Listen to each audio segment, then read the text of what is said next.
Big fan show. Defense coordinator for the Miami, which allegedly, players.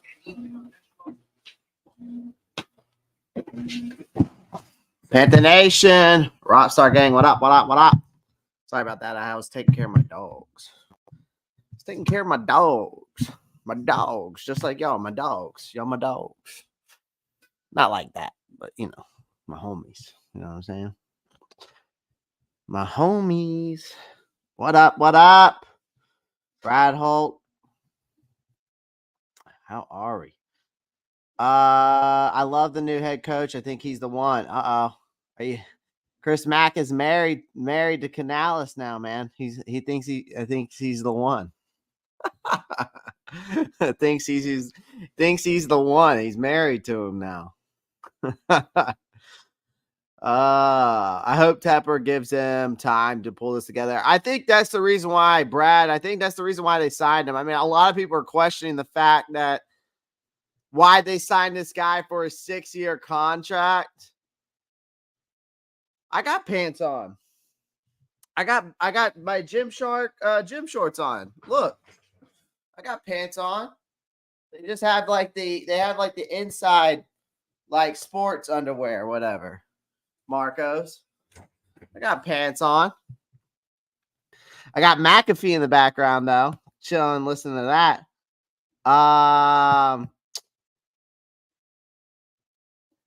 Let's get it. Supernova knows what's up. I just hope we keep Evero. Matt, guys, I got a lot to talk about. We've got a lot of topics to talk about. So, without further ado, appreciate everyone joining the live stream. Welcome if you're new here, welcome to the channel. If you're a Carolina Panthers fan and you love the Carolina Panthers, then this is the channel for you. Also, if you love NFL takes and you're new here, this is the channel for you as well. So, welcome to the Rockstar Gang. Welcome to the Rockstar Report. Appreciate everyone joining the live stream again. As you're coming in, Marcos Cash said it best. Wipe your paws off on that nice little, that thumbs up button up at the front, a little thumbs up. Make sure you do a little thumbs up for me as you're coming in. Pound the like button. Subscribe to the channel. That's all I ask. Jen, what's up, girl? It's been a while. I haven't seen you in the chat lately. Put some pants on. Dude, I got pants on, man. I think Caldwell's the new rat. Man, this rat business, man, I'm not even going to talk about it. Listen, I think that there's more than we know. We can come out here and, we can come out here and, I can come on the show and tell you what I think about that, but it's not going to make any difference because we're never going to get the full truth, right? You're never going to get the full truth that goes on, behind closed doors. We'll never know what's going on in that front office. So, the issue is that we'll just never know. We can sit there and say who we think the rat is. I think there's multiple rats. I mean, there's obviously multiple rats, right? I think Chris Tabor's one of them. I think James Campen was one of them. I think, I don't know if Thomas Brown was one of them. It makes me speculate a little bit. I mean, Jim Caldwell, where was he this whole time? So, we never saw him out. I never felt like we ever heard anything about Jim Caldwell being in this organization. He had his title. He had his profile on the Carolina Panthers website, but never heard anything from him. Never heard anything from him. I don't think we heard him once. I don't think he ever stepped to a podium once. So, it is what it is. This whole rat business, though, it's ridiculous, man. I think it's like one of those things. If you don't have anything nice to say, don't say anything at all. But also from a business standpoint, it's like, who cares? Honestly. That's at least for me. Like, who cares? Everybody has their job to do. They all have their own job to do, and at the end of the day, you just need to do your job.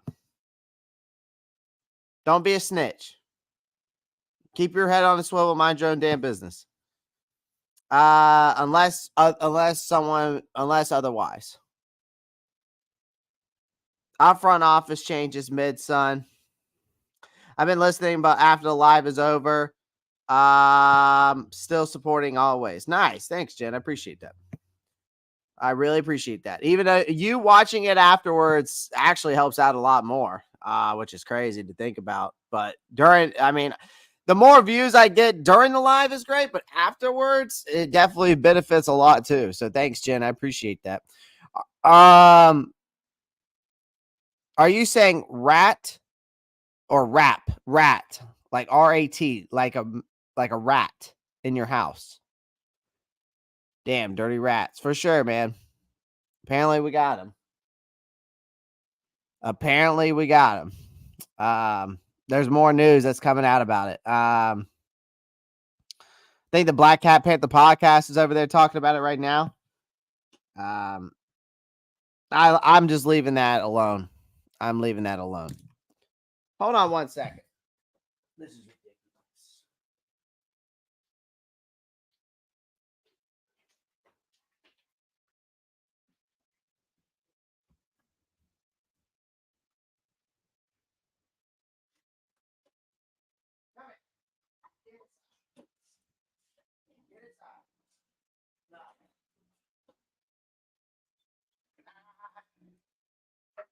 Go lay down.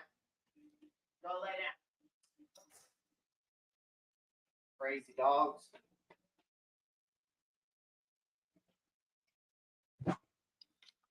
Sorry about that. My dogs are going crazy out here. Yo, Clay, no promoting other shows in here or it's time out. This is my show, Mad Chatter, so I will help out anybody I feel damn well please. I will promote anybody that is a Carolina Panthers content creator. So, poor Scoop. He's chilling. He's fine. They're just outside barking because the kids coming home from school. He's fine though. All right, let's get into today's live stream. Let's start it off with the Let's get into the puzzling time of why now? Why did the Carolina Panthers jump so quickly to hire Dave Canales? That's the question that we got to ask ourselves. Because it is a little puzzling to me a little bit. Like, I like the hire, but the decision to hire Canales as our head coach has raised some questions in my mind about the timing of the move. Okay.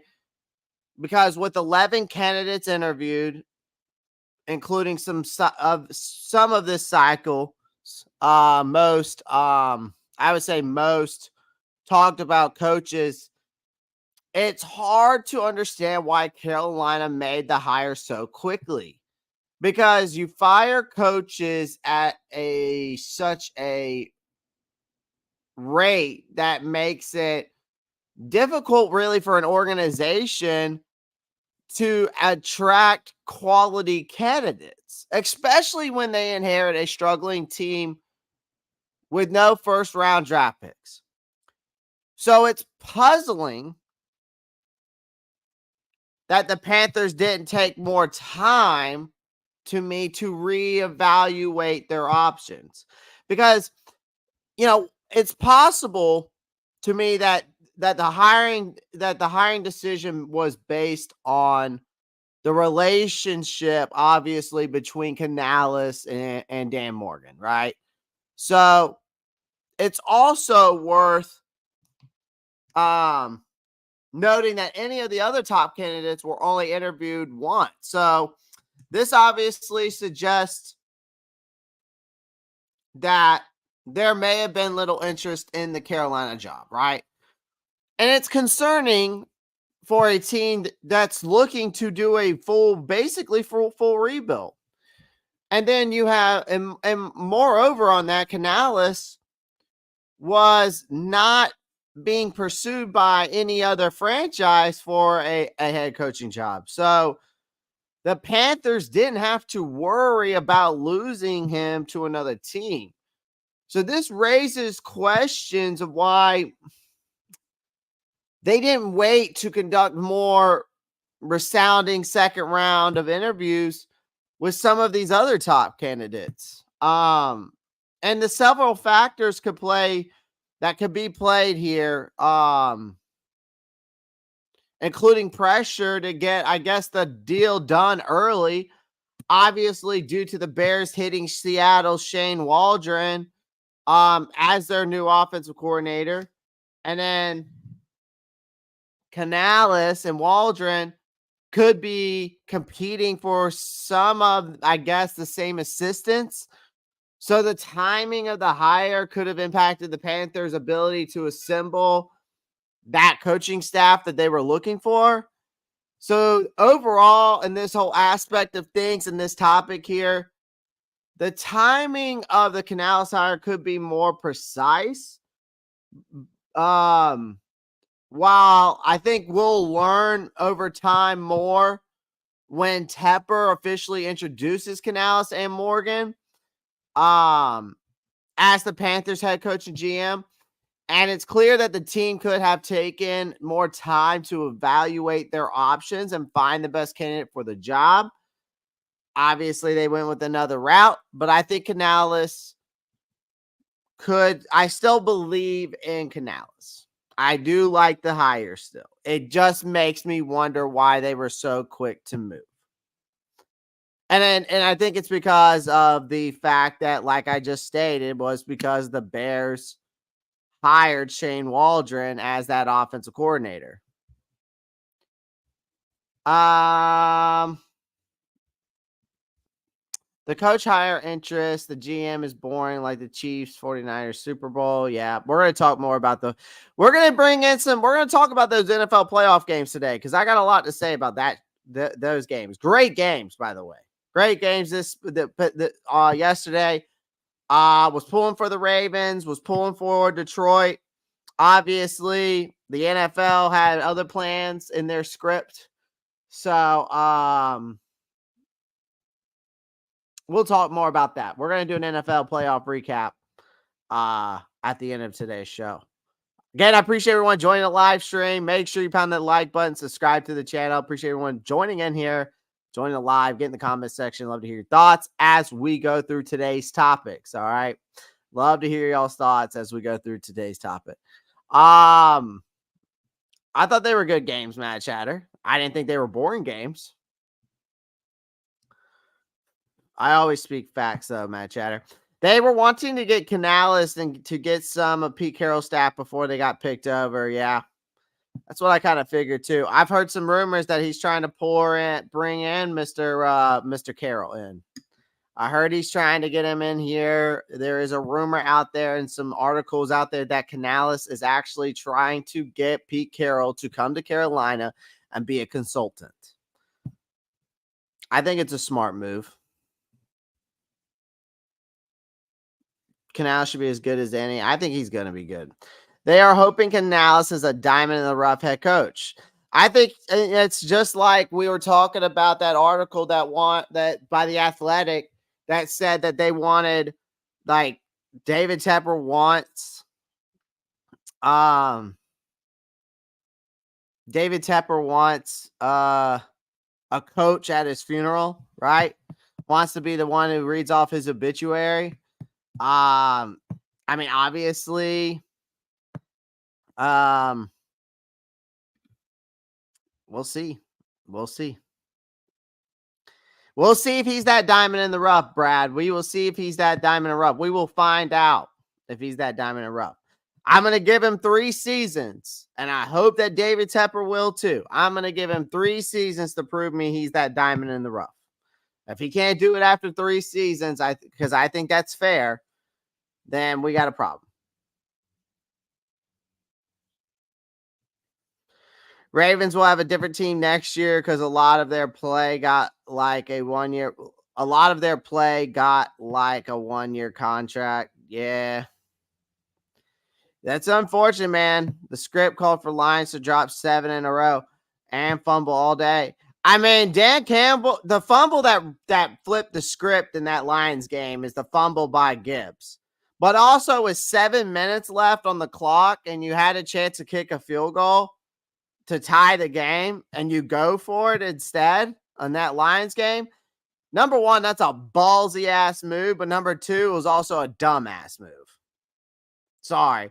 Dan Campbell made a terrible call on that play, on that one. Anyone know when the press is? I haven't heard anything on the press yet, Chris.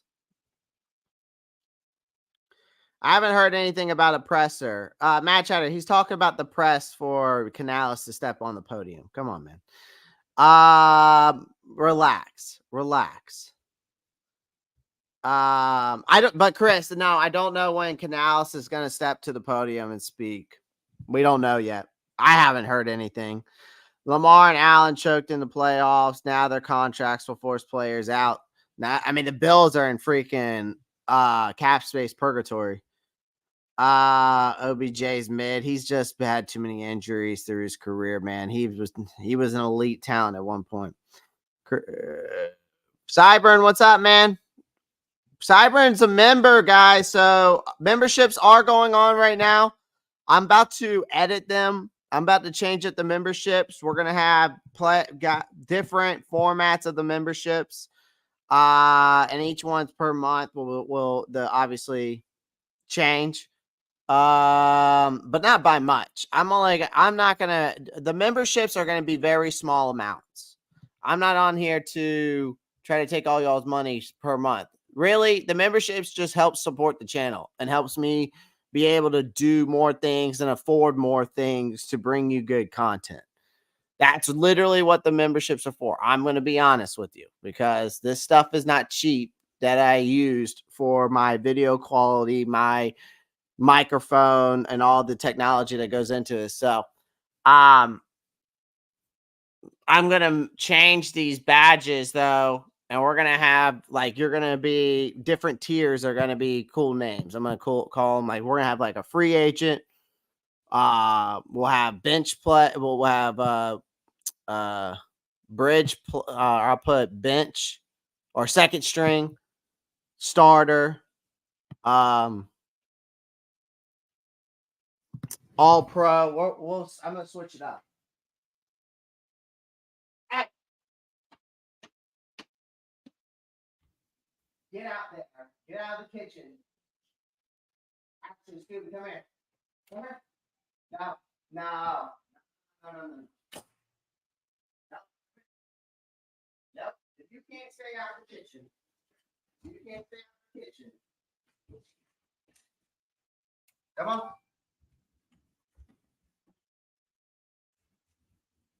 Come on. Keep that back. Out of the kitchen. No, sir. Lay it out.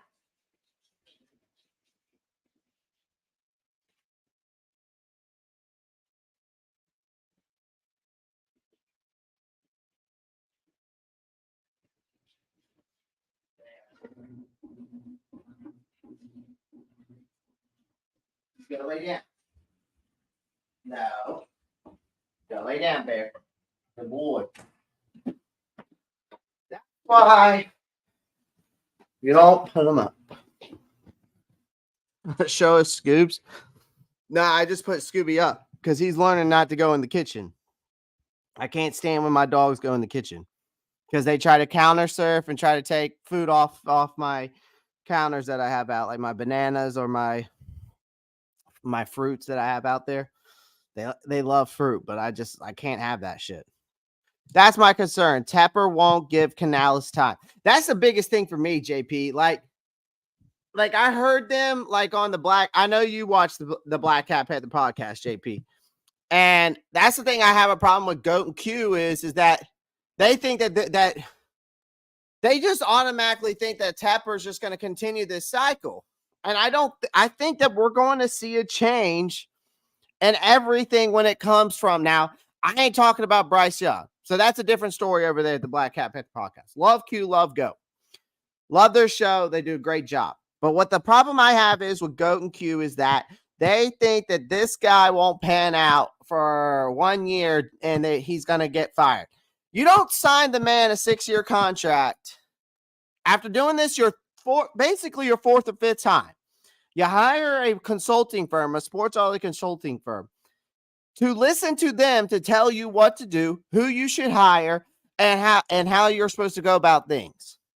You don't hire that consulting firm and hire a new head coach and hire a new GM just to fire them within 1 year. I don't think that that's going to be the case anymore. I think he's going to still be a little hands-on. I don't think he's going to be as much hands-on. I think that we all know that Canales and Dan Morgan are going to report to him because there is reports out there. But coaches and GMs report to their owners 2-3 times a week, sometimes every single day, sometimes once a week, sometimes once a month. It varies with owners and depending on how involved they want to be. I think that Tepper's going to take a step back though. And I think he's realizing that. He wouldn't have hired this sportsology firm and taken their advice if he does. And if he doesn't, then he wasted his money and he's a fucking idiot. But we'll find out if he's a fucking idiot. I just think that this time around there's going to be change. I have this feeling. I really do. I really do.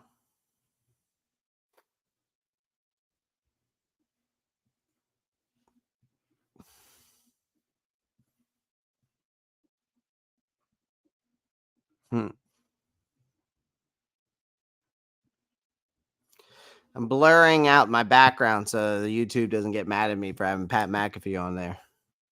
Lions wide out, couldn't catch nothing. I know. I'm on Ross St. Brown's got hands, man, and he just couldn't do nothing with it, man. Couldn't do nothing. Always go for it. Just catch the perfect throw. Call was fire. I call bullshit. Badass. Billy Badass. Reynolds stinks. He does suck. Show Scoob. Scoob? No. Guys, first off, no pants. Okay, come on. I think I agree. I think you have to give Dan Morgan time, Canales time, this time. I've given him 3 years. I think it gives you enough time to fully rebuild and gives you time to, have your staff put together, have the players you want on this team. I think after year 4, if this team's not winning football, so I give him 3 years to rebuild, 2 to 3 years to rebuild, because that's what it's going to take to rebuild this team. And this organization is going to take 2 to 3 years. Then by that 3rd to 4th year, if you're not winning more than 10 games, if you're not winning 10 games at least, that 3rd year that 4th year, then your ass is getting fired. So you give him a total of 2 to 3 years to rebuild and 1 to 2 seasons to start winning football games. And if he doesn't do it, then he's out. That's the way I'm looking at it. I think you've got to give more time. I think that the patience has to be there. He can't afford not to do that this time. Yeah. He can afford it, but he can't afford to continue this rotation. Reporting is fine, but owners drawing up plays on paper for coaching staff, hell the fuck no. Oh, I know. Yeah, because he saw that play. That one you're talking about, JP? He saw the play on from a Cleveland Browns game. That's the play he drew up, by the way. Just so you know. I got sources.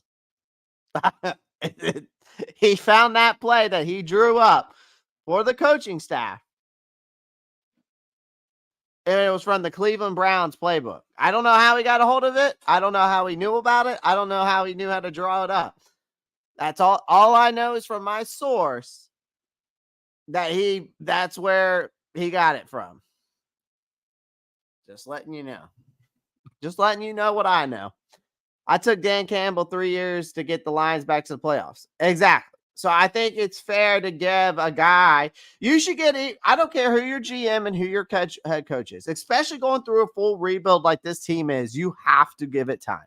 You cannot expect any damn Morgan and Canals to give this to turn this thing around just like that. You just can't expect it.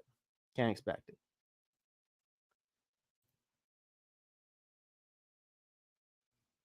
If I oh my god. Matt Chatter's going nuts today. It's Monday. I ain't got time for all this. I've watched Canales from last season. Oh, I know. I know. It is too much. It's too much influence. I know. I totally agree. I've watched Canales from last season. I'm ready for this year's Panthers blueprint.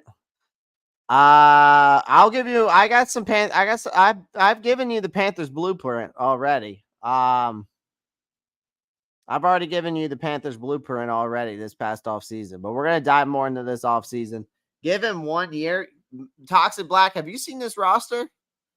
You must not know, my friend. You must not know. Guys, make sure you become a member today. The channel. I do have some Madden content coming. Still working on the technology for that. I'm also working on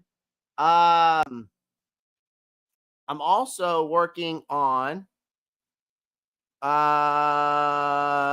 I working on? I'm also working on merch. I'm also working on merch. All right. I'm also working on merch, so be on the lookout for merch, okay?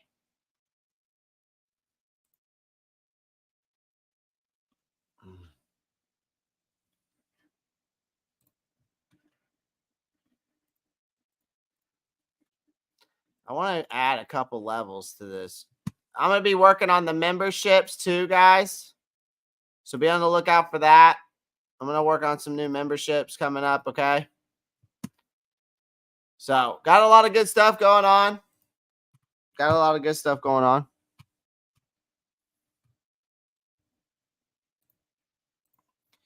Falcons merch. Let's go. No Falcons merch.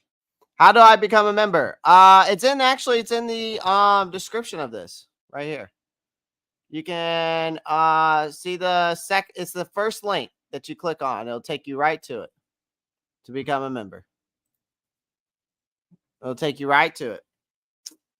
I'm going to lower the amount too on these memberships. Like one's going to be like 99 cents. One's going to be like $1. One's going to be like $2.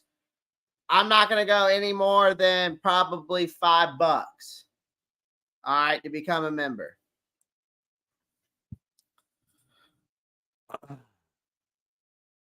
So nothing crazy, all right? It just helps me out a lot. That's mainly what the memberships are for, to help me pay, honestly, just to help me continue to be able to make content. Who's your target free agents? T. Higgins is wide receiver, is a guy I'm looking at. I mean, if we look at the top free agents right now, I mean, I want T. Higgins over any of the wide receivers. There's a lot of free agents here that I'm targeting. The problem is of course, because of course Brant Tillis seems like the guy that's going to be that Robin for Dan Morgan. Oh, by the way, I think I saw a super chat that I missed. Hold on. Oh, Nervish, I missed your super chat. I'm so sorry. Nervish, do you think Tepper could still keep Canales if we win 2 games or less next season? These contract links mean nothing to Tepper. I know, Nervish. I know it doesn't mean anything. Do I think that I won't listen. I do not expect this team to win more than at the sincere most. I think this team can win. The team right now, I think this team was good enough to win 5 or 6 games last season. They should have. There was a couple games they should have won that we were up in, and they blew it. They should have beat. There's no reason why you should be losing to teams like Indianapolis, the Bears. There's certain games there that we shouldn't have lost last season. But I don't see us losing or only winning 2 games again. I don't see us going back-to-back season and 2 wins. I think that we could see this next coming season at least 5 or 6. And maybe more. I mean, they could shock us and win more. That any given Sunday, right? Any given Sunday. You know, we could have a resurgence here. You never know, Nervish. You never know. So my top free agents, Chris Mack, like if I could have these guys, right? Number 1, obviously depending on our team. Obviously T. Higgins. I would love to keep Brian Burns, obviously. I would love to add Justin Matabuki out of the Baltimore Ravens. He's a stud. Help with that pass rushing that we need. I'd love to bring in a guy like Jalen Johnson. If you could get him in free agency, or like a L'Jarius Sneed, I'd love to bring him in. I think Michael Pittman would be an intriguing prospect for the free agency. Daniel Hunter, which we've talked about before, Mike Evans. Tyrone Smith, I think would be a good one. Maybe Kendall Fuller, just to bring in some depth in that that corner room. Leonard Williams would be nasty. Marquise Brown would be a good one. Bryce Huff would be another one. Like if you go to the PFF rankings, any of that top 25, anybody in that top 25, basically, I would say looking through this, I would say actually from the top 27 down, I would take any of those guys. I wouldn't take, if you look at 28 on the PFF rankings, I wouldn't take Chase Young. I think he's a bum. I would take Saquon Barkley in a heartbeat. I would take Josh Jacobs in a heartbeat. I would take Derrick Henry in a heartbeat. Kevin Zeitler in a heartbeat. Hopefully they re-sign Frankie Louvu. So if you go through this like PFF free agency, here guys, I'm going to add this into the chat. This is what I like to use. See that PFF link right there? You can pull it up. It'll take you right to that article, the top 150 free agents right now. Basically, I mean, really, from that number 27, that 27th to down, you can't go wrong with any of those guys on this team. They would help this team out in so many ways. So many ways. So, but if I had to pick from this list, I would probably say Kevin Dotson is a guy out of LA who's a great pass blocker, but he's a great right guard. Kevin Dotson's one of them. Trent Brown, I'd even be willing to bring in as a backup for Icky, but whoever's at the left tackle position. DJ Reader would be a great addition to that offensive line. Bryce Huff would be a great addition to that edge to bring in some pass rush. Marquise Brown, I think, would be a great slot receiver to bring into the Carolina Panthers. Leonard Williams, Kendall Fuller. Leonard Williams definitely would help on that defensive line, help Derek Brown out. Kendall Fuller, bring in some depth for that corner room. Tyron Smith, great left tackle out of Dallas you could bring in. Yeah, he's older, but again, these guys, you know, you need to fill the depth piece. Mike Evans, Daniel Hunter. I mean, like I said, from the 27th down, you can't go really wrong with any of those guys.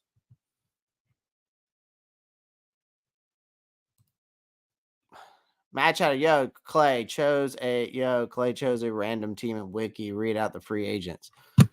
No, I sent the fucking link in the chat, Matt Chatter. It's right there. It's called the PFF free agents.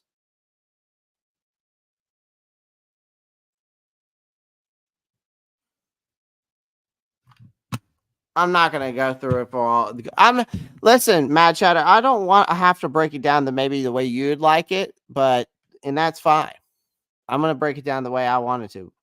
So, Chris Mack, go through that list. You can pick out yours. I would say, wide receiver wise, T. Higgins. I would add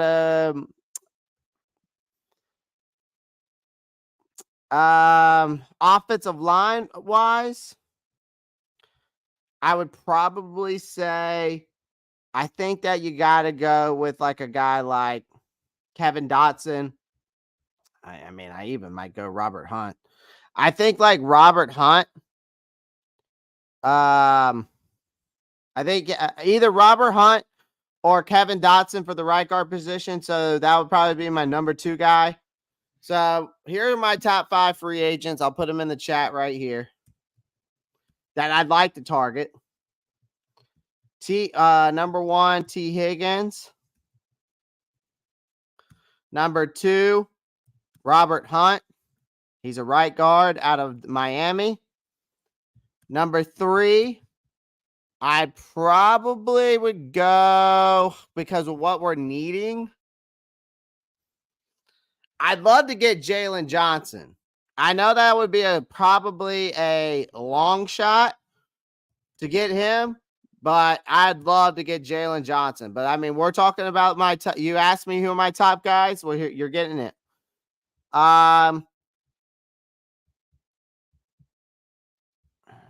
If I'm gonna get a pass rusher, like an edge guy, somebody that can help out, Brian Burns if they decide to keep him. I mean, I'd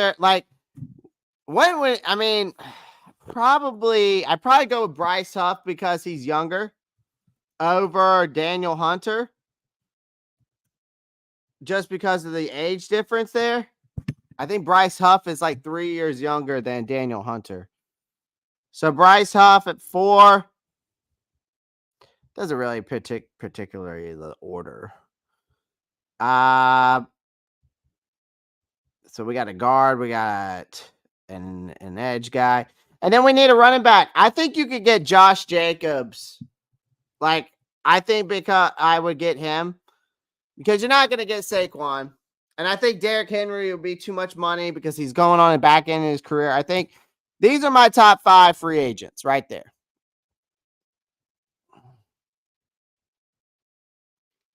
Those are my top 5 free agents for the Carolina Panthers right here, guys. T. Higgins, Robert Hunt, Jalen Johnson, Bryce Huff, Josh Jacobs. You get a number 1 wide receiver with T. Higgins. You get Robert Hunt, who can fill into that right guard position immediately. You get Jalen Johnson, you get Bryce Huff, and you get Josh Jacobs. And all of these guys, if I'm not mistaken, are around the same age.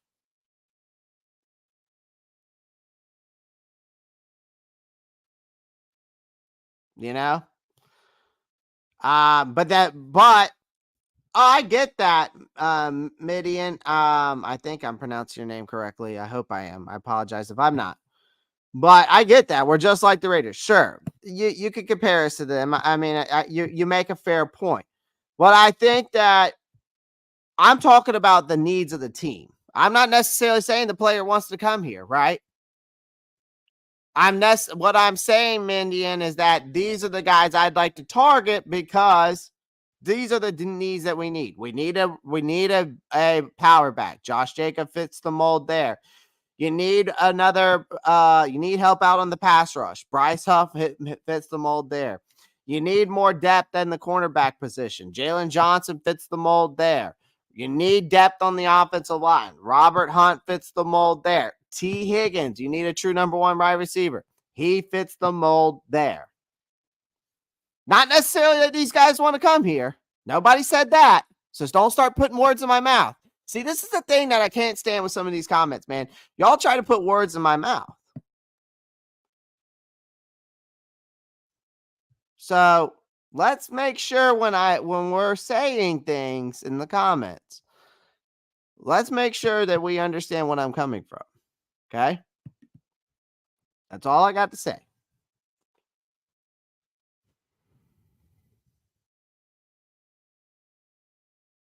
Yeah, we definitely need to add to the pass rushing game. Definitely need to add to the pass rushing game. But guys, use this link right here if you want to go look at all the top free agents coming out in 2024. This gives you the list. The great thing about the PFF article, it'll give you contract availability. So, you know.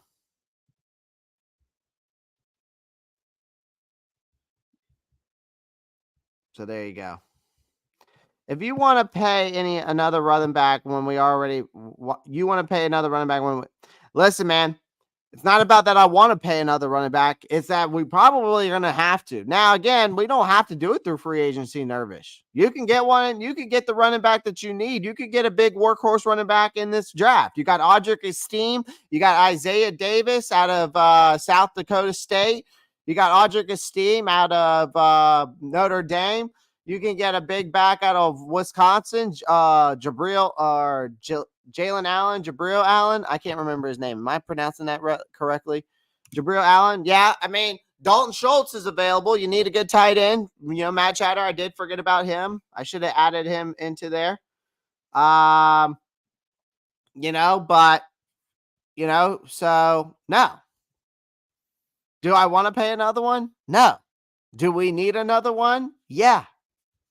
There's a difference between wanting and needing.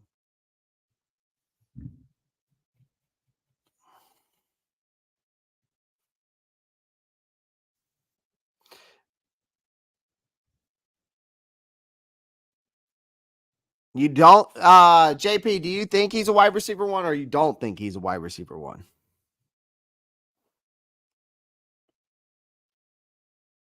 Yeah, we want to see if Bryce is doo-doo, but we need to see if he can actually do this.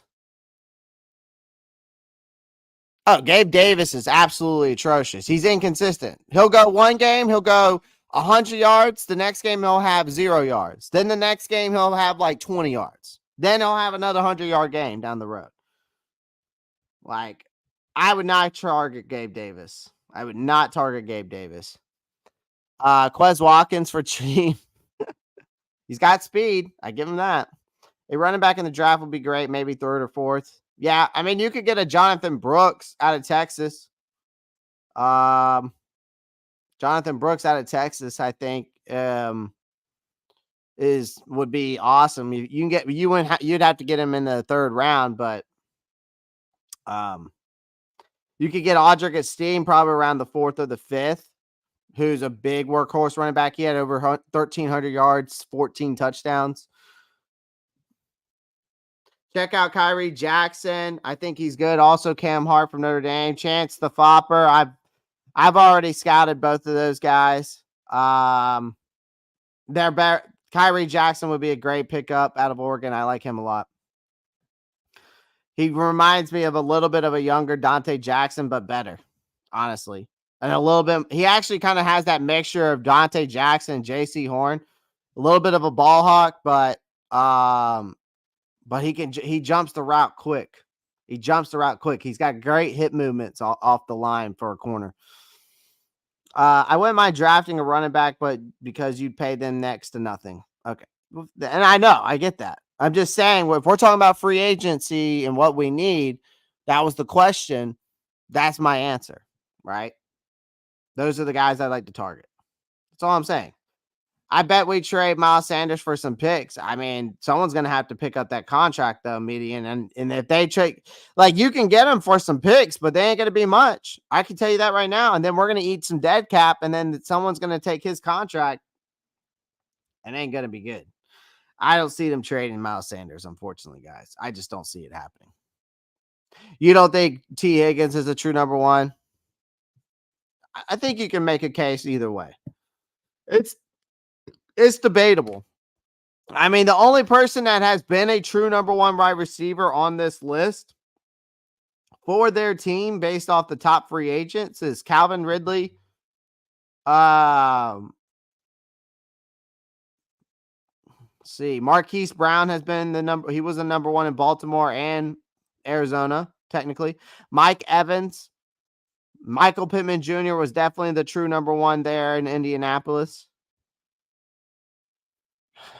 I guess, T. Higgins technically was the number 2 there, right? So, did you see that big? Did you say the big bopper? No. We need veterans to have. We need to have veterans protecting Bryce. I don't know why people are saying first pick a guard. I think that Graham Barton with that 33rd pick is a good move because here's the reason why. Go look at Graham Barton's scouting report. The guy can play left tackle and left guard. Okay. He can play left tackle and left guard. All right. Yeah. Yeah, I mean, Chance the Fopper, I've got my draft board all set up, man. I've literally watched game film on each and every one of those cats. So I know a little bit of I know a little ball. Not a lot, but I know a little. You know? So Dave Canales is trying to put that coaching staff together there in Carolina. We all know that. We all know that.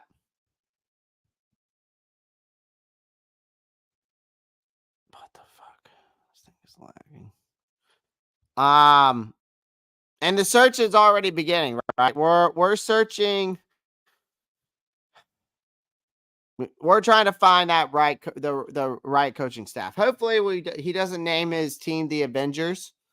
The appointed, new head coach Dave Canales, new head coach. The team is obviously in this whole reshape mode with this coaching staff. It's a complete overhaul.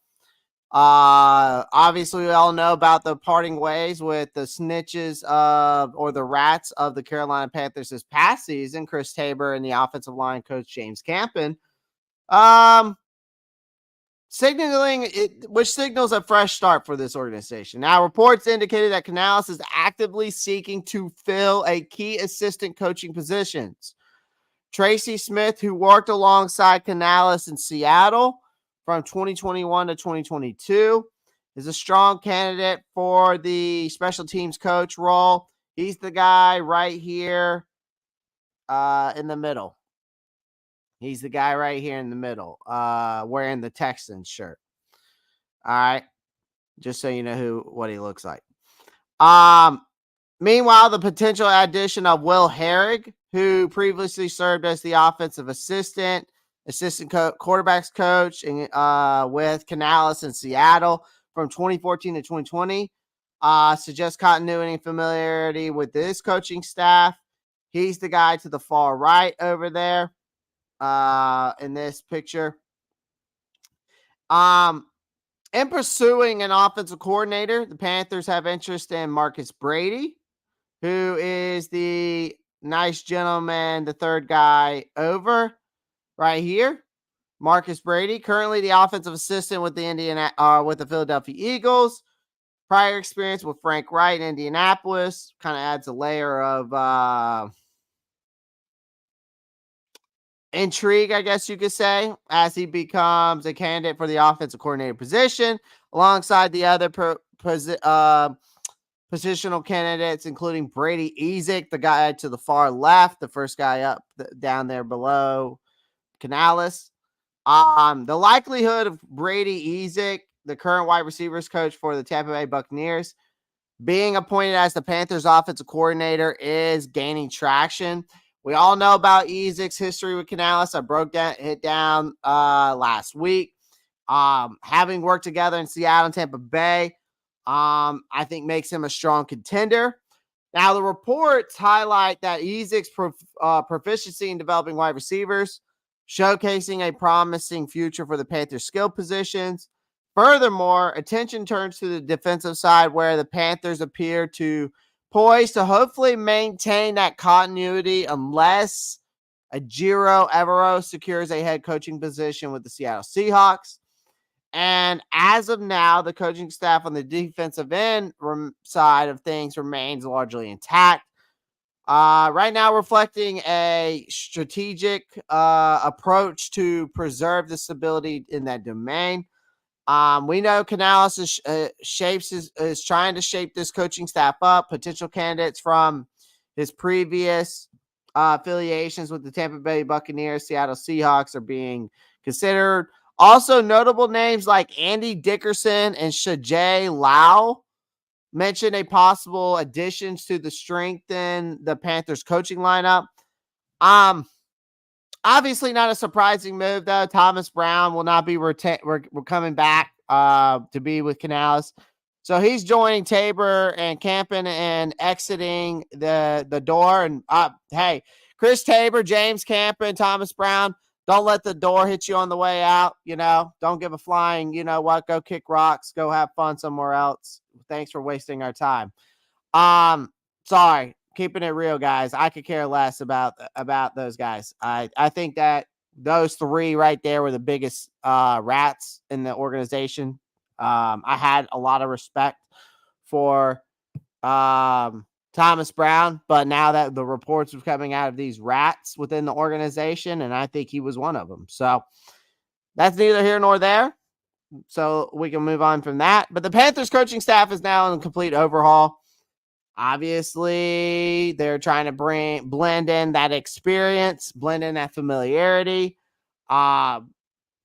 really build a team capable of bringing success back to this organization. So still some interview process going through some potential hires, underscoring the dynamic changes taking place as the Panthers are obviously preparing under this new era of Dave Canales. Super Bowl shenanigans. Ex-Panther trio steals the show for the 49ers. Steals the show, huh?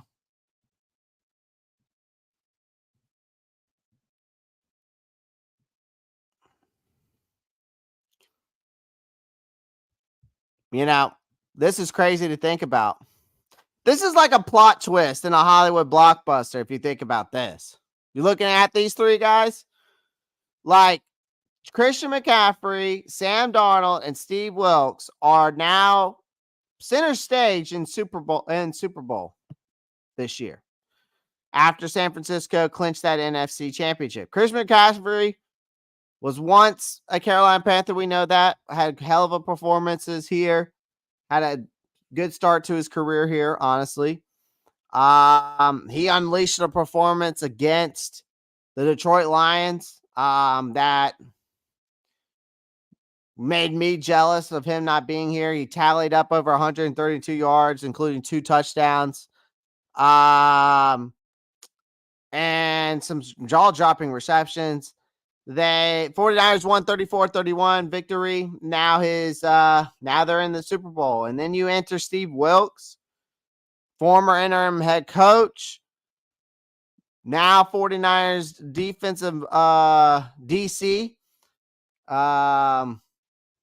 Wilkes orchestrated a second half comeback in a coaching in this game. Overcoming a 17-point halftime deficit in a conference championship game, which is I think it's one of the biggest comebacks in a conference championship history, if I'm not mistaken. It just leaves us Panthers fans in 2022. Wilkes found success with us. Now he's found success at the 49ers, and sometimes it just makes me wonder as a Panthers fan I just feel like we might have misplaced a lucky charm there. And then completely, you got Sam Darnold, who was traded for who is from the Jets to the Panthers. Now is in a 49ers uniform. Obviously, the backup to Brock Purdy. He's ready to obviously just go to the Super Bowl, which is, proving that even backups have their moment in the limelight, I guess. So congrats to these guys.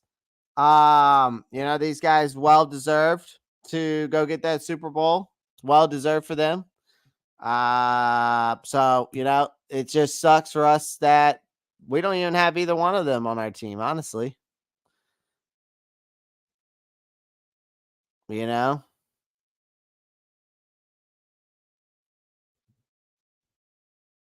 It sucks though. Definitely Christian McCaffrey and Steve Wilkes one definitely hurts the most to me.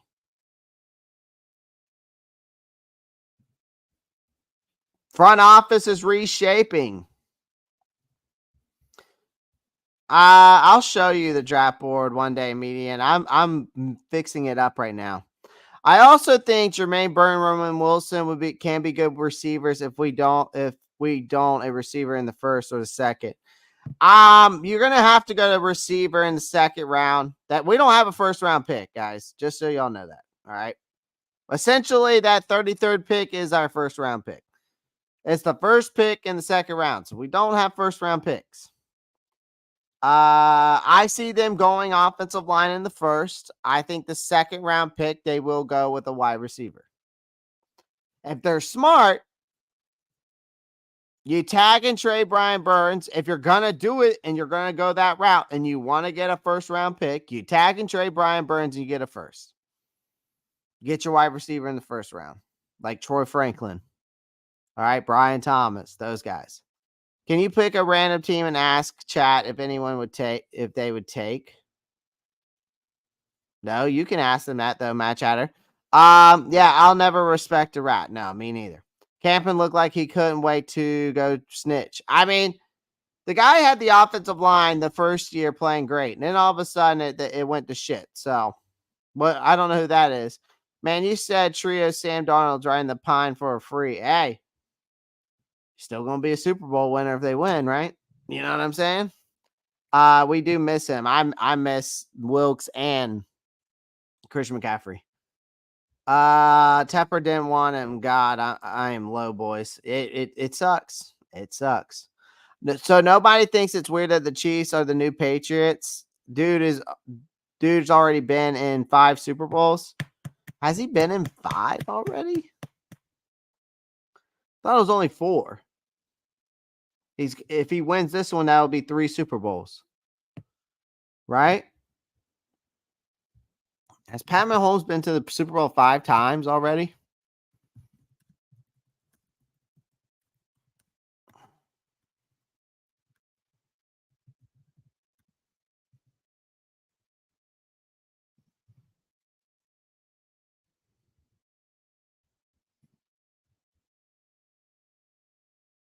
No, it says here this is his 4th Super Bowl, Toxic.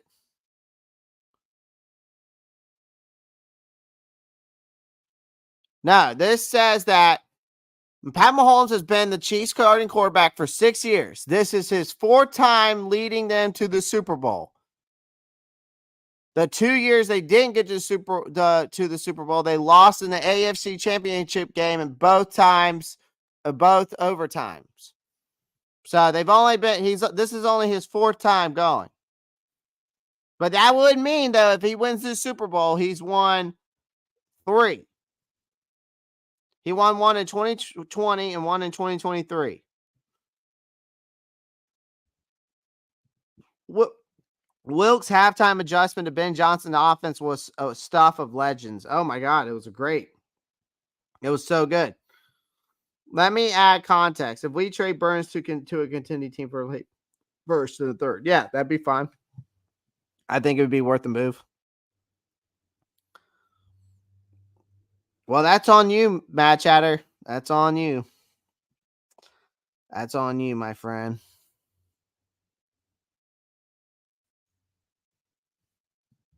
Why didn't y'all just let us beat the Patriots, man? Hey, the Toxic, you'll have to talk to the NFL on that one. Yeah, Clay, 4 times going in 6 years. Yeah. I was about to say, that didn't make no damn sense. All right, front office is reshaping up. Obviously, the NFL juggernauts of the world, Kansas City Chiefs, 49ers, Carolina Panthers owner, David Tepper is reportedly eyeing pivotal addition to the front office. Now, ESPN, senior insider we all love and know, Adam Schefter, reveals that Tepper has set his sights on Brant Tillis, the Chiefs' current vice president of football operations. If you don't know, now you know. Tillis is a seasoned executive with 14 seasons under his belt. Kansas City is no stranger to the Panthers' radar, having previously interviewed for the Panthers general manager position. Now, Tillis is now being targeted for a role that will mirror the 49ers front office structure in an attempt to reproduce the successful 49ers model. Now, the Panthers aim to integrate Tillis into a position akin to the 49ers chief contract negotiator, Parag Merritt, who holds the title of Executive Vice President of Football Operations. Okay, so this move comes as part of the Panthers' broad effort to restructure their front office, drawing inspiration from the success of the other organizations like the Chiefs and 49ers, also having enlisted that into that consulting firm Sportsology for their offseason searches. Now, the Panthers appear committed to adopting the proven models for success. And as for the Panthers, undergo significant changes following a disappointment 2023 season, including hiring head coach Dave Canales. We all know that. Promoting Dan Morgan. Tillis aims to enhance the organization structure. So for Morgan, now the title of President of Football Operations General Manager aligns with the role held by the 49ers' John Lynch. So the Panthers' pursuit of Brant Tillis for a prominent front office signals a commitment to a strategic restructure. And Albert Beer of Sports Illustrated reported that Tillis is already making moves with his office cleaned out, indicating the forthcoming transition to the Carolina Panthers.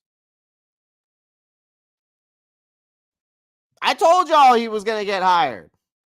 I told you Brant Tillis was coming to the Carolina Panthers. Y'all didn't believe me.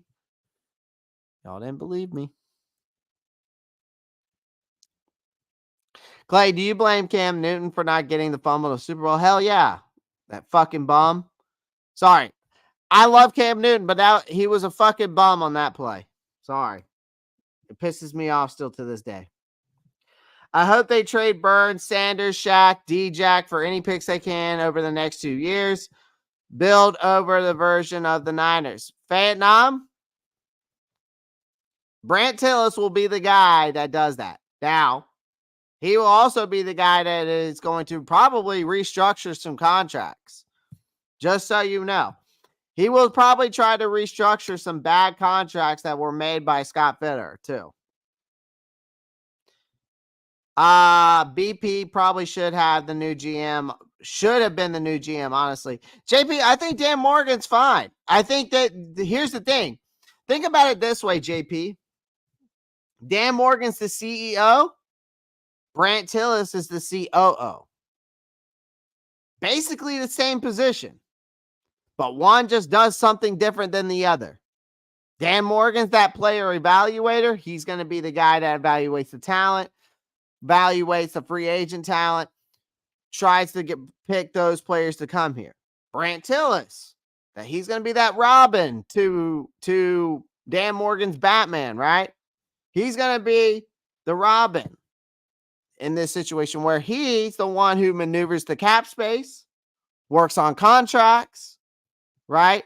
That's what Brant Tillis is going to be. He's going to be that analytics guy. So you're kind of killing two birds with, you're kind of bringing two birds in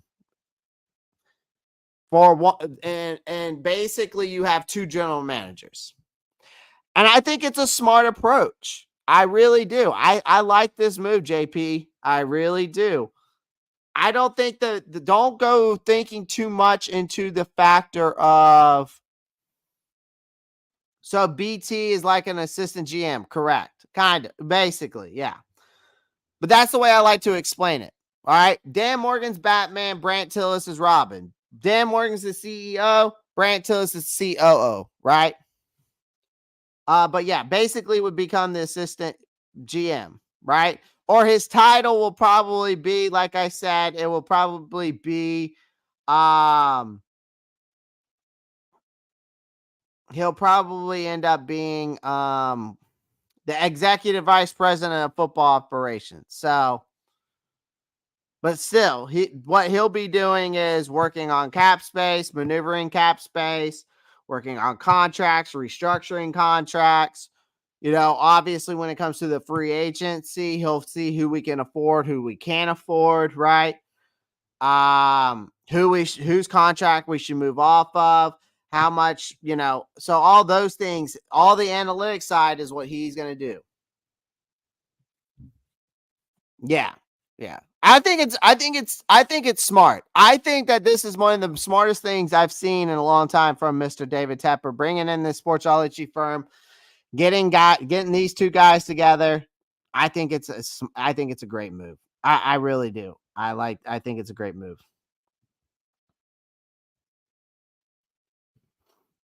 Morgan knows what's going on already and what's got to be fixed. Yeah. Tillis would be he's going to be a great addition. Would be a great addition. He will be a great addition. Brant Tillis will be a Carolina Panther. Watch. Yeah, I blame Cam. He was scared or paid off. Man, who knows, man? Who knows? Bruh, and I'm way more excited this year than last year. It feels way better. Just don't get y'all's hopes up, okay? Keep your expectations low. That's all I got to say. Keep your expectations low. We'll be lucky to win 5 games this next year. As long as they handle football operation and not Tepper's ass. Exactly. The most important thing for this Panthers to truly rebuild their roster is that as long as David Tepper does not meddle with football operations, I'll say it before and I'll say it 100 times until proven otherwise. And right now, he's proven me that he's not going to, at least a slight bit. A slight bit, but not a lot. I'm not going to say that he's truly out of the doghouse yet. All right, 4 Panthers players I think are poised for a nice little renaissance because of Dave Canales. I like the Dave Canales hire. I think he's going to resurge some of these guys. We know that he's had his success in the past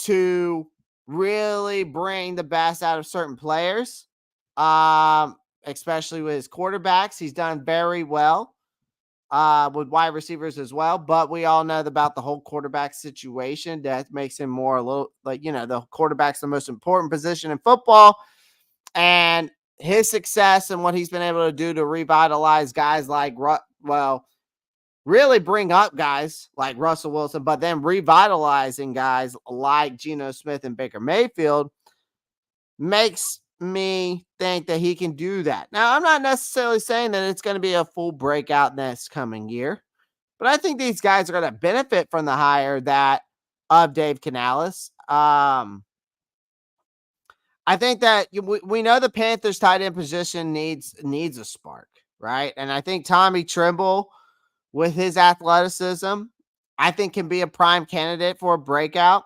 Now, if Canales can weave his magic, get Tremble more opportunities, we might witness a tight end renaissance in Carolina. Plus, it's its contract year for Tremble, so extra motivation. A play caller like Canales could be a recipe for success there. Jonathan Mingo's rookie season fell short of expectations. We all know that. But with Canales at the helm, there's hope for a turnaround. Mingo's physical. He's a physical wide receiver.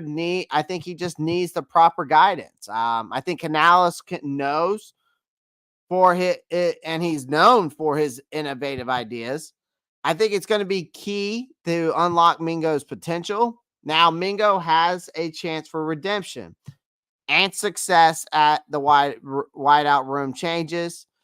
Ike Ekwonu. The most disappointment of Ike Ekwonu's sophomore slump is a challenge. I think it's going to be a challenge for Canales and Dan Morgan to tackle.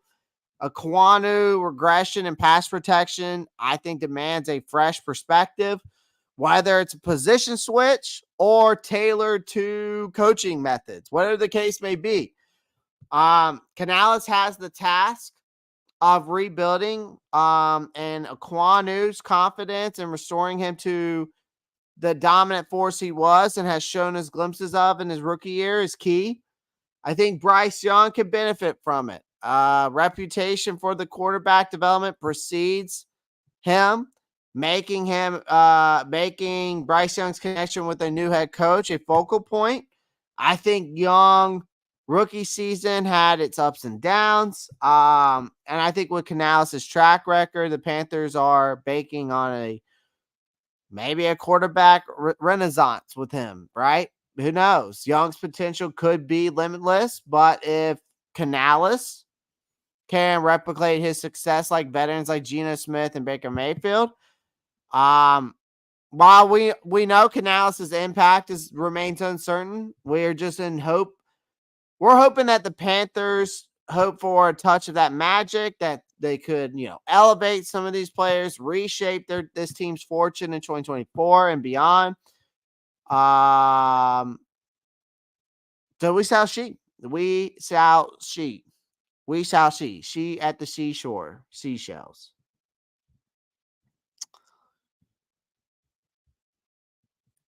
Evero's future. Ejiro Evero's future with the Carolina Panthers. We're probably entering, I would say, let me know. Sound off in the comments. Chat. Are we coming into one of the most important off seasons in Carolina Panthers history? Are we preparing for one of the most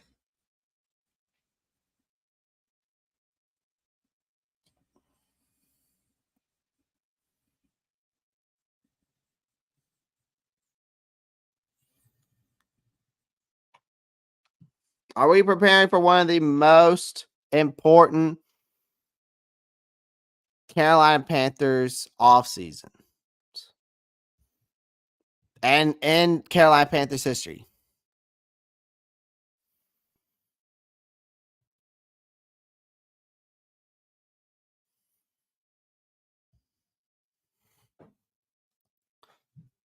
I think this is one of the most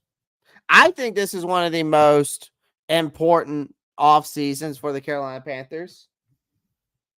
I wouldn't say that listen to the question again. Is the 2024 off season one of the most important off seasons for the Carolina Panthers right now?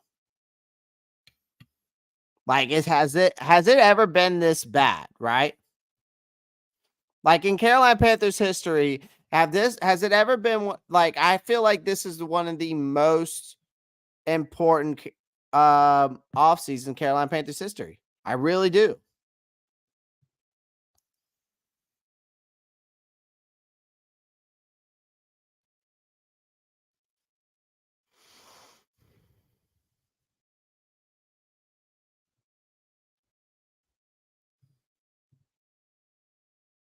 Yeah, I think so too. Because your rebuild starts now. So I would say, yeah, it is one of your most important. And for those of you that don't think so in the chat, you don't know ball. I'm just going to call you out and tell you don't know ball if you don't think that this is one of the most important off seasons for the Carolina Panthers right now, and maybe in their history, because of the rebuild that they are having to do. Sorry, I'm calling it how I see it. I truly believe that this is one of the most important off seasons in maybe Carolina Panthers history because of the fact of trying to do a rebuild here. We're trying to literally rebuild this organization from the ground up with a rookie quarterback, a brand new head coach, and a brand new GM.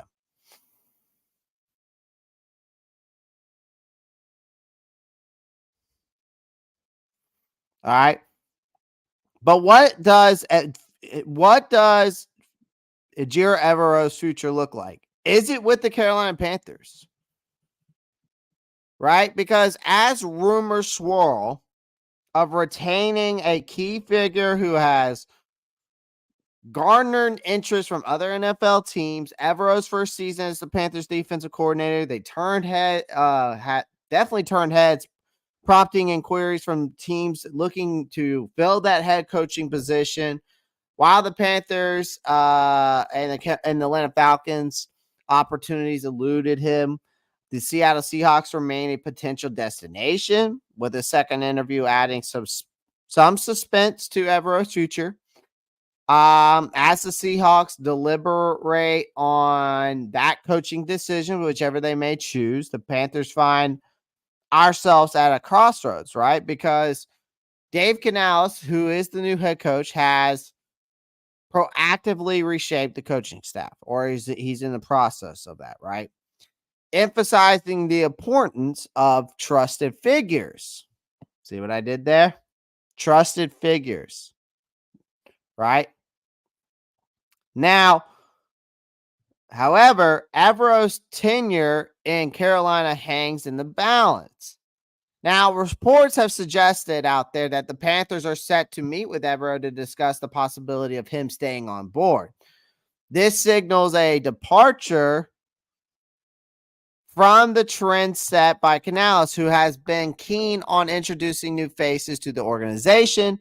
The challenge for the Carolina Panthers lies in convincing Evero to buy into this new project, right? Basically, a sentiment emphasized by insiders like Albert Beer over there of the Sports Illustrated. Now, Beer pointed out in one of his articles saying that the potential departure could attract interest from teams like the Los Angeles Rams, the Green Bay Packers, the Miami Dolphins, highlighting that the defensive coordinator's value in the league. Now, the benefits of retaining Evero are clear. Continuity, right? The stability, a familiar defensive scheme could contribute to the Panthers' success. Additionally, it positions the team for a compository draft pick if Evero secures a head coaching job in the next cycle. Now, however, the decision ultimately rests on Evero's perspective.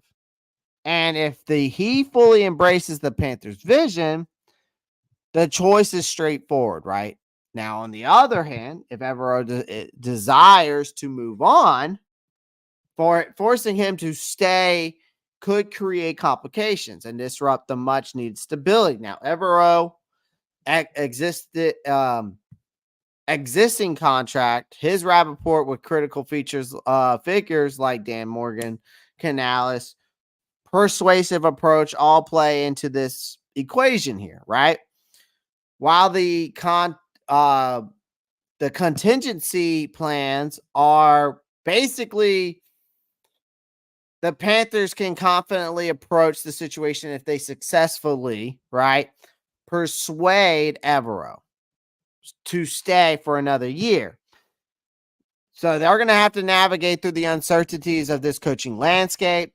Obviously, the fate of Ejiro Evero remains a pivotal storyline, and I'm going to follow it closely with these implications that this team's defense and the overall stability of it. So we'll see what the next chapter holds, whether Evero decides to leave or stay.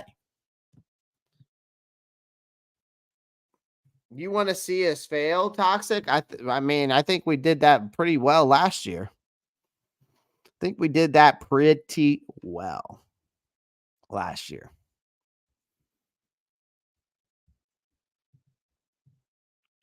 But be careful what you ask for, Toxic. Because there's only up from failure. There's only up from there.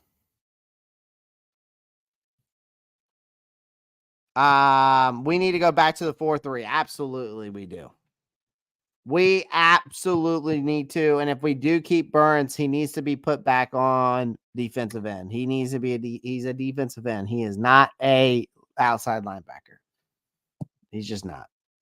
It would help him help for him to continue to build on the defense from last year. Absolutely. If Evero stays and has a great defense again this year, he will have a better chance at a head coaching job in 2025.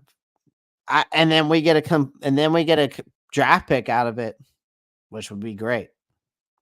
So I hope he does stay. So again, Is the 2024 Panthers offseason the perfect, you like how I put that there? Perfect turning point in the franchise history, right? Because the biggest need, right? So what's the biggest need, I would say, is obviously offensive line. Right? The biggest need that this team needs is the offensive line, right? It resembled a roller coaster last year. Many ups, many downs, a few people feeling queasy, right? Inquiries to crucial players, or injuries to crucial players, right? Turned a unit into basically musical chairs championship with Austin Corbett, Brady Christensen taking turns on the injury reserve list. Is Bradley Bozeman a center? That's a question I have to ask, because it's more like Bradley's Bozeman's loss in the shuffle, right? Left tackle Ikwano even questioned if he accidentally stepped into a fun house. Guys ice skating out there against speed rushers. You know, with the offseason as you know, it is that how important this one is. You know, we're hitting that massive reset button. The Panthers plan to create an offensive line fortress. Our free agency in the NFL draft their playgrounds and their goal. You got to get probably, right? Give Bryce Young better protection. Then you got to give him better protection. You know, our offensive line resembles Swiss cheese last year. Another thing is getting some wide receivers, right? Get building up those skill positions, because our wide receiver room in 2023 resembled a reality TV show. Unexpected departures, new arrivals, a dash of drama. DJ Moore left the stage, make way for Adam. You know, here comes Adam Thielen, DJ Chark. Then we got our GM saying there's no holes on this team, but yet you look at that offensive line depth and you look at the wide receiver room and it's like, are you sure about that? Because despite Thielen's how good Adam Thielen was this past season, the rest of the crew, I think, forgot their routes. Or in other words, basically they forgot, like in an acting aspect of things, they forgot their lines, right? I mean, Jonathan Mingo struggled like a GPS with a sense of humor. I mean, seriously. Terrace Marshall Jr. sought out for a trade faster than he could say plot twist. I mean, it's just a comedy of errors at this point, man. I mean, we're preparing for the 2024 season. Obviously, the quest here to upgrade the wide receiver room beyond Adam Thielen. They lack that number one guy. Honestly, this kind of resembles a rom-com. Like, you ever watched a rom-com? Like a terrible rom-com, but without the romantic leads? Like, I've seen those movies like that before. It's terrible. I mean, that's basically what this resembles, honestly. Because with the draft and free agency, that's where they're going to have to aim to bring in that talent that can. We need guys that can catch footballs, plain and simple, and gets open. And hopefully they do that. The tight end position, they were playing hide and seek out there, man. Hayden Hurst was the master at hiding. Tommy Tremble emerged from the shadows, but Ian Thomas, of course, struggled as always. It felt more like a sitcom with a laugh track than a highlight reel to me. I felt that Tremble showed some promise, but the Panthers are ready for a tight end to break out. We haven't had a decent tight end since the Greg Olsen days. So this offseason definitely serves as a fitting room, evaluating potential additions to help out Bryce Young, some tight end targets that are more dependable. All right, that's what we're looking for, right? The pass rush, that's another thing we need to take a look at, because the pass rush was more of a snooze fest this past season, I felt like, because the team only had 27 sacks. right? Brian Burns basically was handed shit and he didn't like it. Justin Houston, in addition, was about as impactful as you trying to wipe your butt with thin tissue, right? Soft and useless. Soft and useless. All right. Basically. So I think adding to that pass rush is a must. Okay. Got to spice up this pass rush here because whether it's through the draft, whether it's through free agency, you got to secure a pass rusher in one of them. And you got to determine to acquire a star who can chase the quarterback and help out Brian Burns if he's still here. If he's still here. All right. Another thing that the biggest other thing here is that you got to build. Another thing that the Panthers have to do is they got to build this dream team, so to speak, right? Right. The first challenge that lies for Canales in assembling is that he has to assemble a coaching staff really defines this Carolina Panthers team's future. All right. You got some sticky situations, right? Which we were just talking about, right? With Ejiro Evero's decisions of either staying or leaving. So there's a layer of that complexity there. The decisions made here will set the tone for the Panthers defense and the overall team dynamics. Another thing is beyond the X's and O's, the crucial piece to this puzzle here in the Carolinas is that restructuring this front office, right? What we were just talking about, bringing in Brant Tillis, right? From the Kansas City Chiefs. It's a strategic move. You enhance the team's financial acumen, maintain that harmonious balance between the ownership and the new decision makers, right? Figuring out another thing is that Dave Canales has to do though is that he has to crack the code of Bryce Young's development. Bryce Young faced a very bad rookie season. We know that.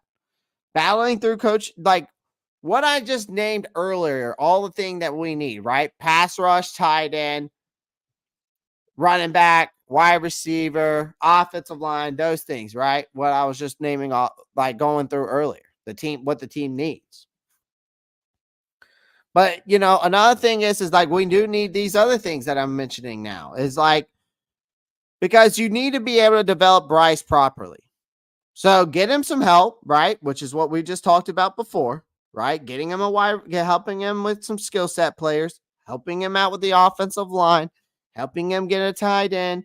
And then, of course, on the defensive side, the help there obviously isn't benefiting. I mean, it is benefiting the Bryce, but, helping out in the pass rush, right? Now we're talking about bringing in a coaching staff that actually makes sense, right? That defines this team's future. You beyond the X's and O's, the crucial piece of this Panthers rebuild is, of course, restructuring that front office. That's where Brant Tillis comes into play, right? The next biggest thing is cracking the code of Bryce Young, whether he can be a developmental talent or not. So getting him the help, but then working on his development properly this time, right? He had an atrocious rookie season.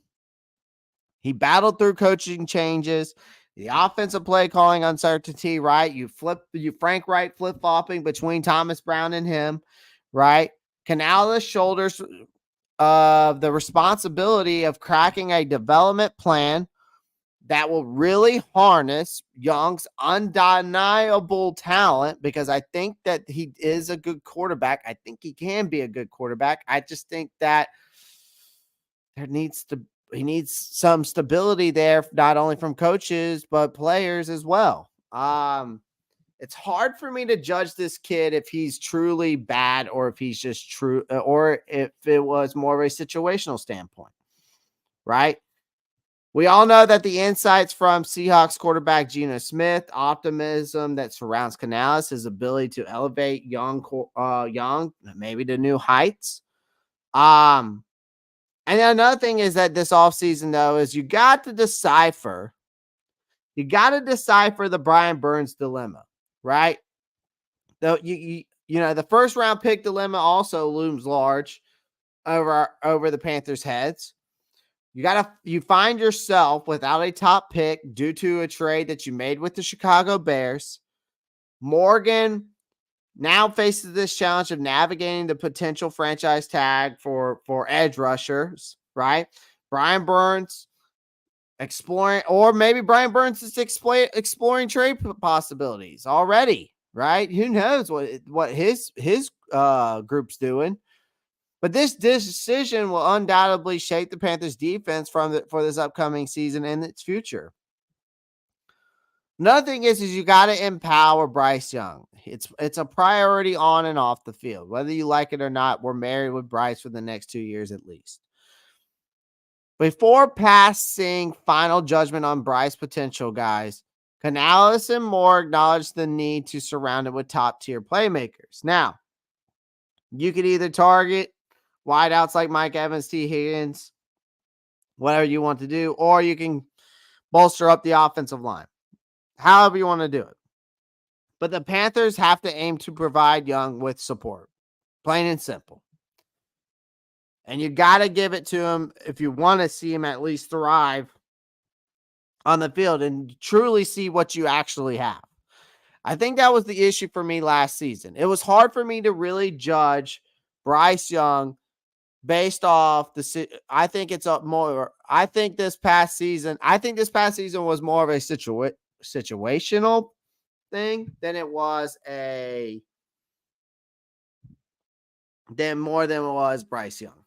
Too many cooks in the kitchen, too much drama, meddling owner, first year head coach, not first year head coach, but for new head coach of the Carolina Panthers just in his first year, fired after 11 weeks. Rats within the coaching staff.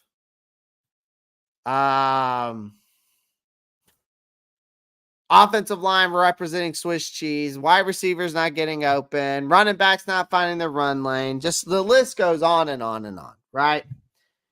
But now we're going through this transformative period under the guidance of Dave Canales and Dan Morgan. This is part of their to-do list that I hope that they can kind of follow. It doesn't matter necessarily what order they do it in, but as long as they do it to revitalize this franchise, the blueprint is indicated. The stakes are high here, especially with each and every task. The Panthers they're trying to edge closer to redefine their place in the NFL landscape, hopefully to turn back those keep bounding culture ways.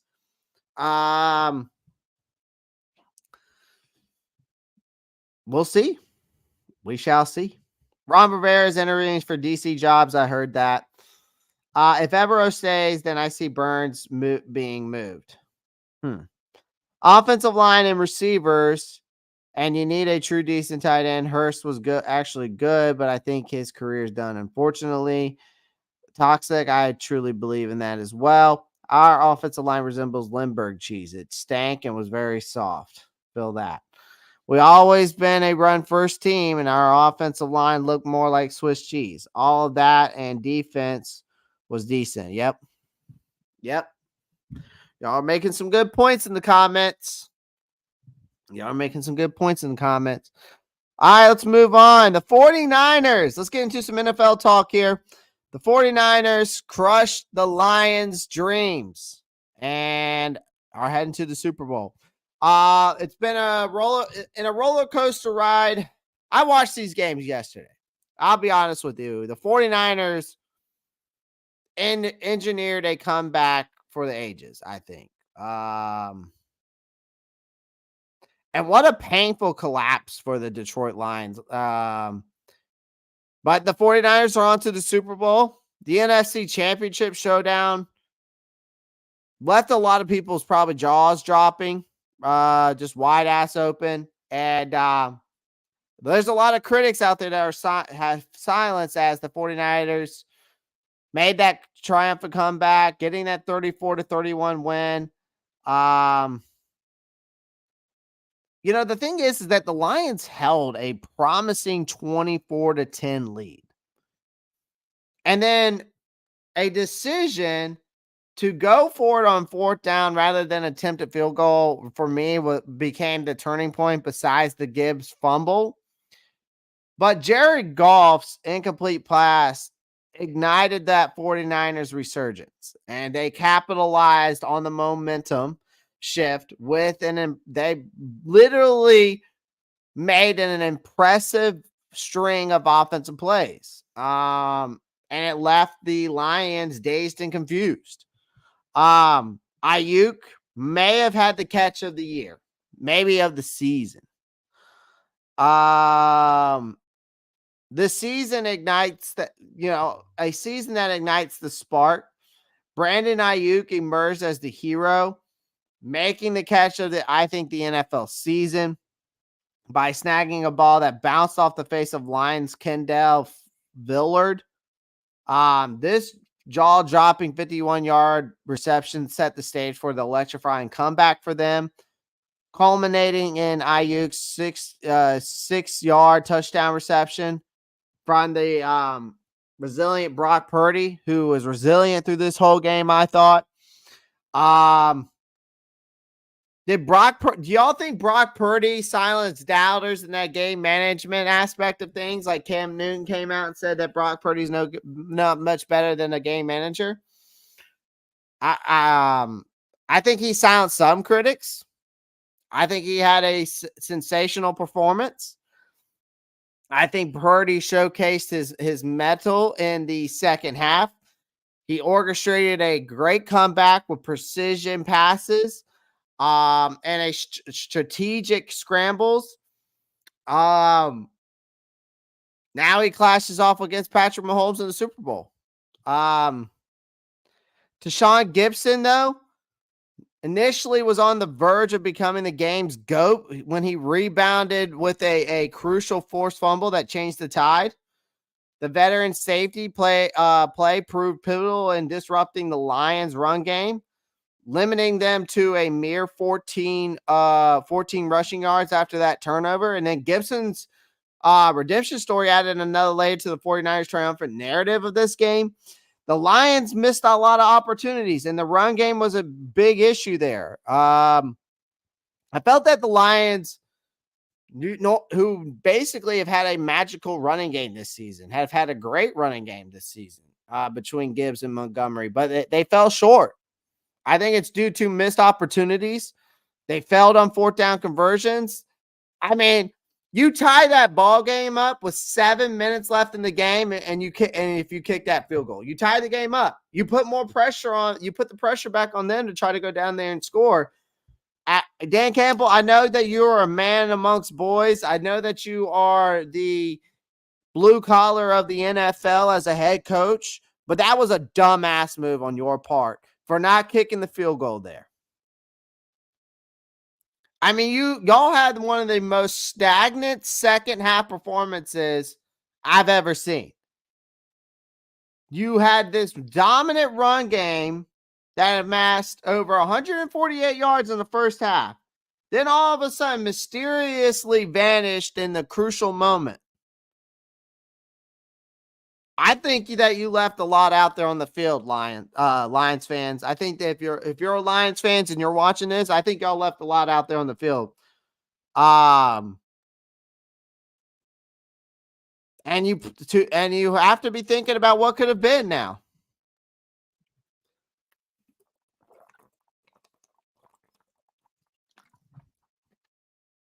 They should have kicked both field goals, Brad Holt. If he kicks both of those field goals, it's a one possession game. The Lions are up by one possession. I get it. In the regular season, if you want to go for it on fourth down and be ballsy and show that you have a set of fucking cods, but that is not the time to do it. You're in the playoffs. You're in the playoffs.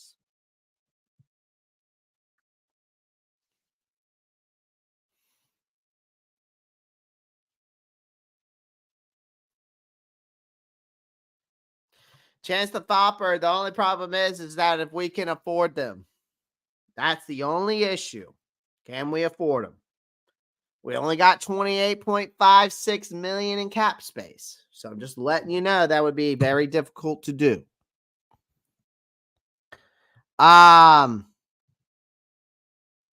He's been doing that all season, Clay. I get it, Toxic, but at the same time, you're in the playoffs. That's the regular season. You save those tactics for a later time. It was dumb. They should have kicked both field goals. Absolutely. Yeah, all the points you can get is premium. Absolutely. It's prime. You know what I mean? It's prime. Let's talk about the Chiefs game. Let me give you my thoughts on the Chiefs game. I mean, the Chiefs bulldozed the Ravens. Whether you like it or not, I thought that it was a, Lamar literally failed at every aspect that he could have. Where did this Kansas City offense come from all of a sudden? They literally, I think the Baltimore Ravens left a lot on the field yesterday. I really do. I think they left a lot of football on that field yesterday. Also, they definitely left a lot of football on the field because you made Zay Flowers made a dumb rookie decision. Also, John Harbaugh did not lay down any disciplined football. If you go see how many flags that team had yesterday, just undisciplined football, and those flags just killed you. But, I mean, the Kansas City Chiefs stormed through the AFC Championship game, left the Baltimore Ravens on the field in their wake, and Patrick Mahomes, Travis Kelce had one of the best. Travis Kelce broke a Jerry Rice record. If y'all didn't know that, broke a Jerry Rice record in this playoff game. The Chiefs just had a ferocious defense. Honestly, they unleashed a blitz after blitz. They shot that they blitzed so much it left Lamar Jackson shattered. The result is that it was 17-10, and that propels the Chiefs to their 4th Super Bowl appearance in 5 years. Mahomes and Kelce's the offense. So the first thing I want to talk about is Mahomes and Kelce. This offense unleashed. Patrick Mahomes, Travis Kelce didn't just provide offense. They delivered a spectacle. Mahomes with 11 consecutive completions, first off. Patrick Mahomes went 30 of 39 for 241 yards, 1 touchdown, 100.5 passer rating, claiming the all-time postseason receptions record in the first half. Added 11 receptions. Kelce added 11 receptions. 116 yards and a touchdown.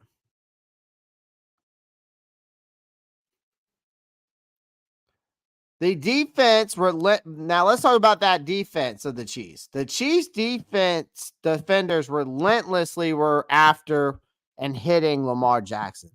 They disrupted that Ravens potent offense, and Steve Spagnuolo dialed up blitz after blitz, and the secondary produced 2 game-altering turnovers in the second half.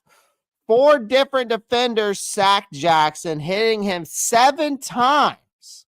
So the relentless pressure and the strategic coverage left the Ravens scrambling for answers. The meltdown happened, though. The Ravens just had a major meltdown. They had some moments of brilliance in this game, but Lamar Jackson then found himself battered by the Chiefs because of that defense. Questions about his playoff performance resurfaced as he misfired on some crucial passes, struggled to read the field. The Ravens offense, aside from a few miraculous plays, failed to find answers against Spagnuolo's defense. A total team meltdown on a big stage. Let's be honest. The Chiefs were playing in their 6th straight AFC Championship game. So that value of experience showed in this game. The Ravens in their first AFC title game since 2013, I just think crumbled under pressure. Turnovers, penalties, and a lack of composure is what defined the Ravens' performance. The difference in experience between the two teams definitely showed, and the Chiefs emerged victorious. But in my mind, I think the Ravens had on this big stage had a total team meltdown.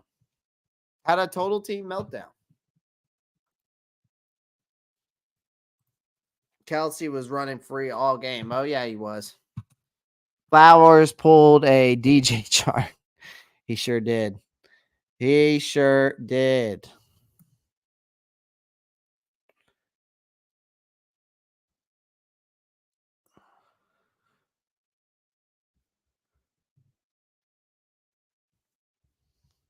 Well, I appreciate everyone joining the live stream. We had some great topics to talk about. We talked about the puzzling time of the Dave Canales hire. Talked about the coaching staff undergoing some changes. Talked about 3 guys that were ex-Panther players going to the Super Bowl. Front office reshaping up. Brent Tillis is probably going to be a Carolina here sooner rather than later. Players I think that could benefit from the hire of Dave Canales. What's the future look like for Jimmy Evero? Is he staying or is he going? Okay. What the fuck?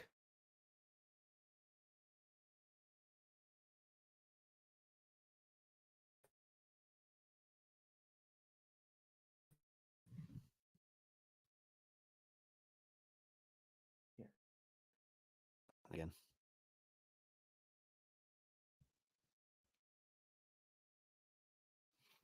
Okay, sorry about that. It was lagging. Then we talked about is this one of the most important off seasons for the Carolina Panthers? Talked about the 49er giving an NFL playoff recap on both games. So it was a good show, man. 2 hours show. 2 hour show today. So appreciate everyone joining the live stream.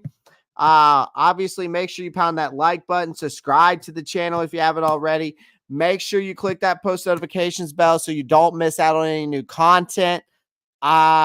Feel free to join, become a member today.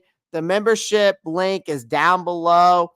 Gonna be working on some memberships, gonna be working on some more content to bring you, gonna be working on some Madden stuff for you, gonna be working on a lot of stuff coming up. So be on the lookout. Make sure you like, subscribe, and click that post notifications, and you'll be good to go. And you will catch every show, weekly and daily. So appreciate everyone joining the live stream. The link tree is down below for the Discord, and also up above all of my social media. And then, of course, BetUS, the sponsorship of every live stream. So go check them out. The Super Bowl is here. If you're a betting degenerate like myself for prop bets, parlays, if you're going to bet on the Super Bowl, sign up for free today.